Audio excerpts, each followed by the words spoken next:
Good morning everyone.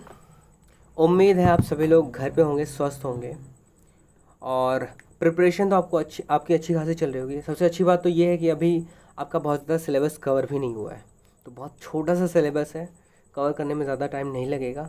इसलिए it's better कि जितना भी पढ़ाया गया है आपको वो ढंग से आप एक बार पढ़ लो, और पढ़ लो ऐसा कि मतलब कहीं से भी कुछ भी पूछ लिया जाए तो आपसे रह ना जाए, वो क्वेश्चन होना ही चाहिए।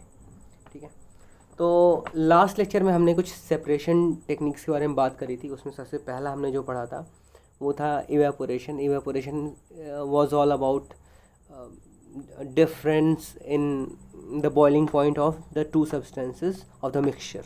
ठीक है। तो ये चीज़ें तो थी। अब जो नेक्स्ट टॉपिक है वो है वही सेपरेशन टेक्निक्स में ही एक दूसरा टॉपिक है, वो है सेंट्रीफ्यूगेशन। सेंट्रीफ्यूगेशन, अगर इस टर्म का मतलब आप समझ जाओ तो ये जो टॉपिक है, ये टॉपिक आपका बड़ा अच्छे से क्लियर हो जाएगा। और सेंट्रीफ्यूगेशन से बस आपको समझना ये है कि कैसे घी को अलग करते हैं दूध में से या फिर छाछ में से। ठीक है। तो कैसे करते हैं, हम मथनी लेते हैं और मथनी से मथते हैं दूध को, और उससे होता क्या है, होता ये है कि बीच में जहाँ पे हमारे पास मथनी हम यूज़ कर रहे होंगे दूध के अंदर, उस मथनी के आसपास का जो दूध होगा या फिर क्रीम होगा वो उस मथनी से दूर जाता है और जो भी कंटेनर होता है कंटेनर के वॉल तक जाके पहुंच जाता है। तो सेंटर से दूर भागने का जो प्रोसेस होता है, इसी प्रोसेस को क्या बोलते हैं, सेंट्रीफ्यूगेशन। ठीक है। तो सेंट्रीफ्यूगेशन से क्या क्या डिफरेंस, इसका क्या फ़ायदा होता है, हम घी को अलग कर लेते हैं छाछ से या फिर मक्खन से भी अलग कर लेते हैं। ठीक है। तो सेंट्रीफ्यूगेशन के बारे में कह रहा है, the method of separating denser particles and lighter particles from a mixture by using a centrifuging machine is called centrifugation। ठीक है। तो क्या कह रहा है कि एक ऐसा मशीन हो जो सेंट्रीफ्यूगेशन करता हो। सेंट्रीफ्यूगेशन मतलब बीच के जो भी पार्टिकल्स होते हैं उनको बीच से दूर भेजता हो। दूर कहाँ भेजेगा, वॉल्स पे भेजेगा। जैसे मान लो मेरे पास में एक ये सर्कल से मैं रिप्रेजेंट करता हूँ। सर्कल के बीच वाले एरिया में मान लो यहाँ पे मैंने एक डंडा लगा दिया। ठीक है। और इसके पास में जो पार्टिकल्स होंगे वो पार्टिकल्स दूर भागते हैं। कब, जब हम चर्निंग प्रोसेस करते हैं। ठीक है। तो चर्निंग प्रोसेस जब करते हैं तो सेंटर के पास के जो पार्टिकल्स होते हैं वो सेंटर से दूर भागते हैं और बाउंड्री तक पहुँचते हैं। ठीक है। तो इसी प्रोसेस को बोलते हैं सेंट्रीफ्यूगेशन। और किस तरह के पार्टिकल्स को सेपरेट करने के लिए सेंट्रीफ्यूगेशन मेथड यूज़ किया जाता है, डेंसर पार्टिकल्स को लाइटर पार्टिकल से सेपरेट करने के लिए। डेंसर पार्टिकल्स, लाइटर पार्टिकल्स, अब हम कैसे समझ जाएंगे, अब हम ऐसे समझेंगे कि हमने कुछ देर पहले या फिर पिछले कुछ स्लाइड्स में हमने एक टर्म पढ़ा था, कंसंट्रेशन। ठीक है। Concentration of solution. तो कंसंट्रेशन जिसका ज़्यादा होगा वो समझ लो उसके पार्टिकल्स ज़्यादा भरे हुए होंगे उस सॉल्यूशन में। दैट मीन्स कि डेंसर पार्टिकल्स होंगे ऑब्वियसली। वहीं अगर बहुत हल्के से पार्टिकल्स हैं, बहुत थोड़े से पार्टिकल्स हैं, तो हम उनको क्या बोल देंगे, लाइटर पार्टिकल्स। ठीक है।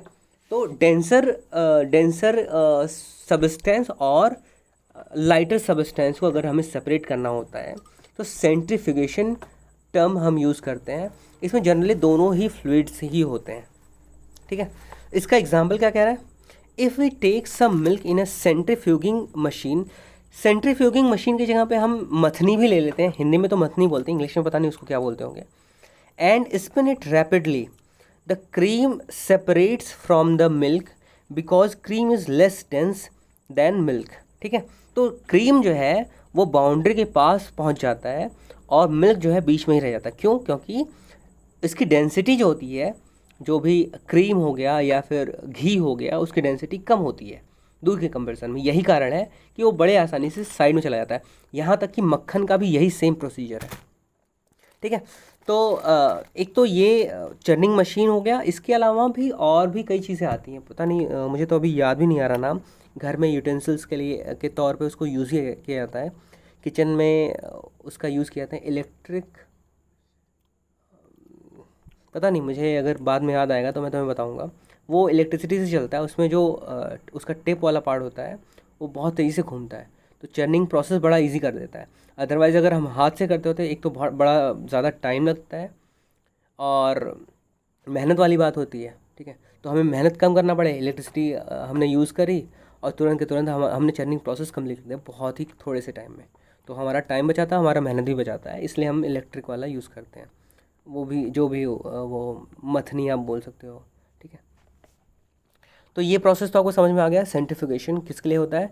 डेंसर पार्टिकल्स को लाइटर पार्टिकल्स से सेपरेट करने के लिए ये मेथड हम यूज़ करते हैं।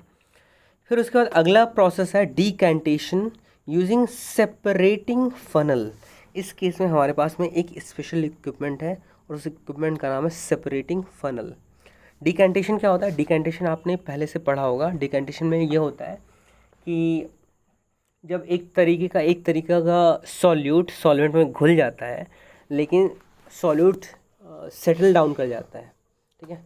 सॉल्यूट जब सेटल डाउन कर जाता है किसी तरीके के सॉल्यूशन में, तो हम डिकेंटेशन मेथड यूज़ करके थोड़ा सा बर्तन को टिल्ट करके दूसरे बर्तन में ऊपर का सारा सब्सटेंस डाल देते हैं और नीचे का जो भी बचा रह जाता है सॉल्यूट पार्टिकल्स, उसको हम फर्दर किसी दूसरे मेथड से भी हम सेपरेट कर लेते हैं। लेकिन डिकेंटेशन किसको बोलते हैं?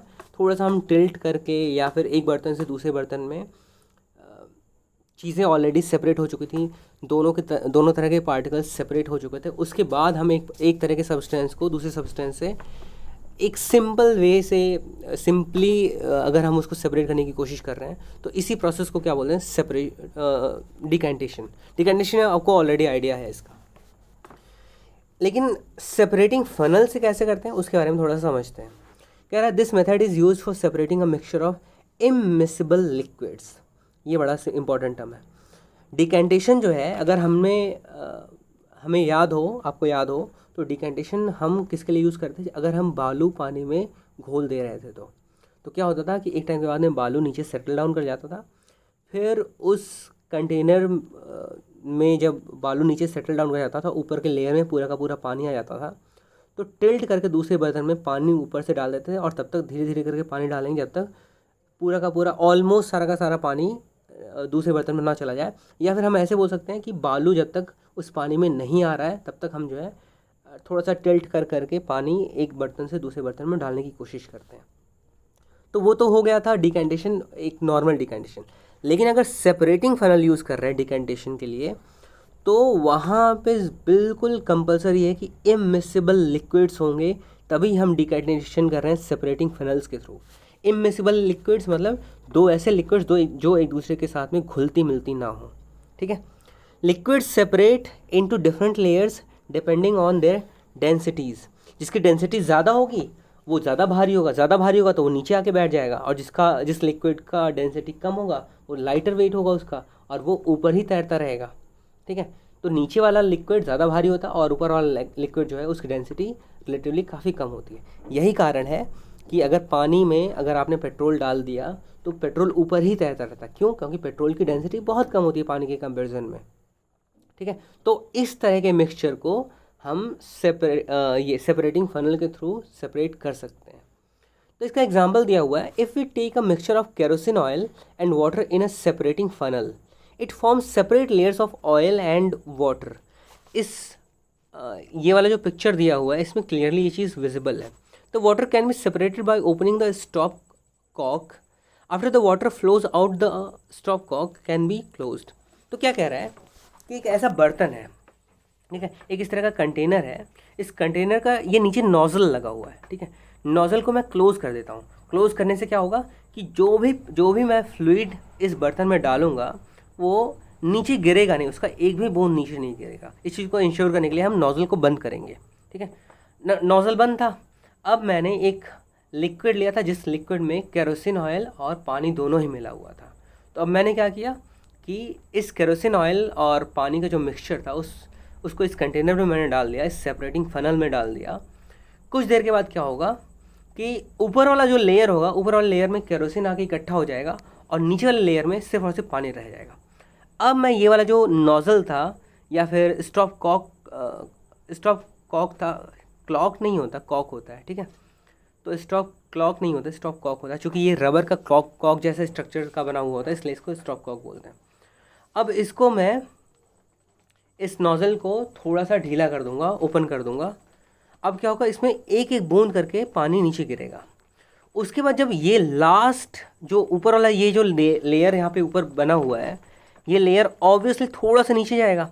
एक टाइम ऐसा आएगा जब पानी यहाँ तक पहुँच चुका होगा और इसके जस्ट ऊपर केरोसिन होगा, तो उस केस में नोज़ल को थोड़ा सा हम टाइट कर देते हैं और बस इतना ही उसमें से, उस नोज़ल में से पानी गिरता है जितना मतलब ड्रॉप वाइज ही जो है उसमें से फ्लूइड नीचे गिरता है।